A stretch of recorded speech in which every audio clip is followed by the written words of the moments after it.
से आपके सामने कुछ नए रिएक्शन वीडियो के साथ। तो आज मैं लेकर आया कि most emotional baby shower scene from Priyamana वाले। प्रोनाउंसिएशन में भी थोड़ा डिफरेंट है।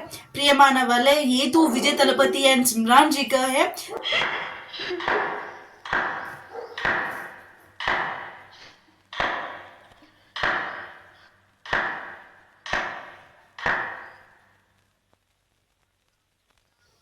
சபாஷ். இந்த 1 இயர் மேரேஜ் லைஃப்ல நீ பட்ட கஷ்டத்தை எமோஷனலா ஃபீலிங் குறையாம சிம்பத்தி கிரியேட் பண்ற மாதிரி ரொம்ப அழகா தெளிவா பேசின. இங்க இருக்கிறவங்க எல்லாரும் என்ன ஒரு குடும்பக்காரனா நினைக்கிற அளவுக்கு உன்னோட ஆர்குமெண்ட் இருந்துச்சு. Good performance. Oh my god, performance but உன் வாழ்க்கையில நடந்த பல விஷயங்களை மறக்காம சொன்ன நீ 1-2 விஷயங்களை சொல்ல மறந்துட்ட. அத மறந்துட்டியா இல்ல மறைச்சிட்டியா? பொய் சொல்றப்ப மட்டும் வேகமா பேசின, இப்ப எல்லாரும் முன்னாடி உண்மையை சொல்லணும்னா உடனே அநியாயத்துக்கு வைக்கப்பட்டு நிக்கிறிய. என்ன இப்படி நிக்க வச்சு கேள்வி கேட்கறதுக்கு சீமந்த வரைக்கும் வெயிட் பண்ண வேண்டிய அவசியமே உனக்கு இல்லையே. கல்யாணத்தன்னைக்கு உன் பக்கத்துல உட்காந்து தாலி கட்ட வந்தல்ல, அப்பயே தாலியை பிடிக்க வீசி எரிஞ்சிட்டு 1 இயர் உனக்கு அக்ரிமெண்ட் கொண்டாட்டி என்னால இருக்க முடியாதுன்னு சொல்லிட்டு காரி துப்பிட்டு போயிருக்க வேண்டியதானே? ஏன் போல? உன்னை பொறுத்த வரைக்கும் நான் 1 இயர் அக்ரிமெண்ட் போட்டு தானே செஞ்ச மிகப்பெரிய தப்புன்னு சொல்றேன். ஏன் நானே சொல்றேன், நான் செஞ்சது மிகப்பெரிய தப்பு தான். நான் கல்ச்சர் தெரியாம செஞ்ச தப்பு. நான் வாழ்ந்த நாட்டுல கல்யாணங்கிறது இங்க நடக்கிற மாதிரி திருவிழா கிடையாது. யார் யார் கூட வேணாலும் பிடிச்சிருக்க வரைக்கும் வாழலாம், பிடிக்கலையா ஃப்ரெண்ட்ஸ் இருப்பேன்னு சொல்லிட்டு போயிட்டே இருக்கலாம். கல்யாணங்கிறது அதனால இந்த ரேஷன் மெத்தட்ல ஒருத்தனுக்கு ஒரு பொண்டாட்டி தான், ஒருத்திக்கு ஒரு புருஷன் தாங்கிற கண்டிஷன்லாம் கிடையவே கிடையாது. 2-3 வாட்டி கல்யாணம் பண்ண ஆம்பளைங்களையும் பார்த்திருக்கேன், 4-5 வாட்டி கல்யாணம் பண்ண பொண்ணுங்களையும் பார்த்திருக்கேன். அந்த கல்ச்சரை பார்த்து பார்த்து வளர்ந்த எனக்கு 1 வருஷம் மட்டும் பொண்டாட்டி அக்ரிமெண்ட் போட்டது எனக்கு தப்பா தெரியலடி. ஆனா உனக்கு கல்யாணங்கிற வார்த்தைக்குள்ள அர்த்தம் தெரியும், தாலிங்கிற வார்த்தைக்குள்ள மரியாதை தெரியும்.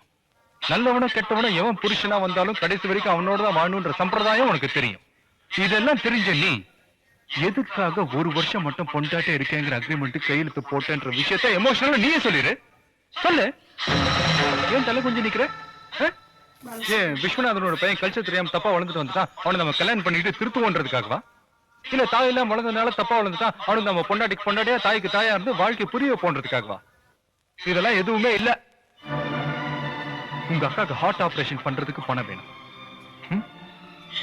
உன் தங்கச்சிக்கு வரதட்சணை கொடுக்கறதுக்கு பணம் வேணும், உன் தம்பிக்கு வேலை வேணும். இதெல்லாம் வேணும்னா விஸ்வநாதன் மாதிரி ஒரு பெரிய பணக்காரனுடைய பையன் வேணும். உனக்கு நான் கிடைச்சேன். உன்னோட சுயநலத்துக்காக பக்காவா பிளான் பண்ணி என்னை ஏமாத்தி உன் குடும்பத்தோட தலையெழுத்தை மாத்துறதுக்காக தான் இந்த அக்ரிமெண்ட்டை நீ கையெழுத்து போட்ட. தெரியாம தப்பு செஞ்சேன்னு இப்படி நிக்க வச்சு கேள்வி கேட்கிறியே.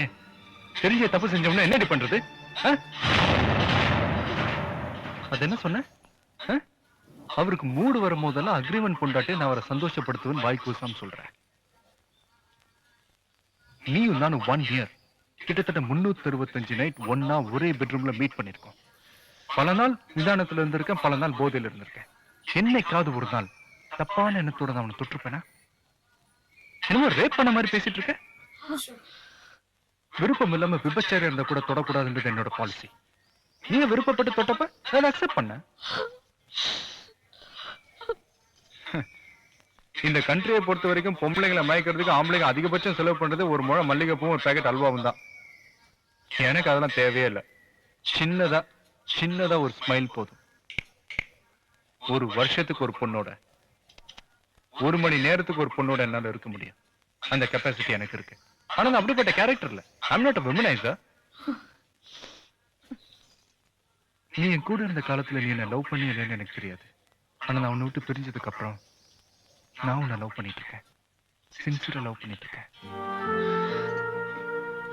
உன் பேருக்கு பின்னாடி விஜயின் போட்டுக்க வைக்கப்படுற நீ குழந்தையோட பேருக்கு முன்னாடி என் பேர் இன்ஷியலா போட்டுக்கிறதுக்கு மட்டும் ஆசைப்படுறியே. அந்த நியாயம் எனக்கு புரியல. திருந்தி வாழணும்னு நினைக்கிற என்ன புரிஞ்சுக்க தெரியாத உன்கிட்ட என் குழந்தைய மட்டும் எப்படி தர முடியும்? உன் பிடிவாதம் என் மனசை காயப்படுத்தின மாதிரி என் குழந்தைய காயப்படுத்தாதுங்கிறதுக்கு என்ன உத்தரவாதம்? அதனால என் குழந்தை உங்ககிட்ட தர முடியாதுன்னு சொல்லி என்னால எடுத்துட்டு போக முடியும். Oh my God, इसमें तो काफी डिफरेंट लगा मुझे विजय तलपति जी ने, क्योंकि वो हस्बैंड वो वाइफ है, उसने कुछ कुछ 1 ईयर का एग्रीमेंट है, पर वो बहुत चिल्लाया, वो सिमरन ने बहुत कुछ किया ये वो फंक्शन में। पर उसके बाद वो विजय दलपति दी ने वो कहा कि आपने तो अपने फैमिली का स्टेटस बढ़ाने के लिए, आई मीन कुछ बहन का ऑपरेशन और एक का जॉब चाहिए, उन उसके लिए था ना मुझे शादी किया, और उस समय भी एग्रीमेंट को फाड़ देना अपने, है ना, क्यों ऐसा किया? यही कारण ही होता है, वो विजय दलपति में भी गलत समझे, आई थिंक सो। एंड क्योंकि वो सिमरन ने कुछ प्यार तो किया है, एंड वो तो वो क्या है, डायलॉग्स तो काफ़ी बढ़िया है।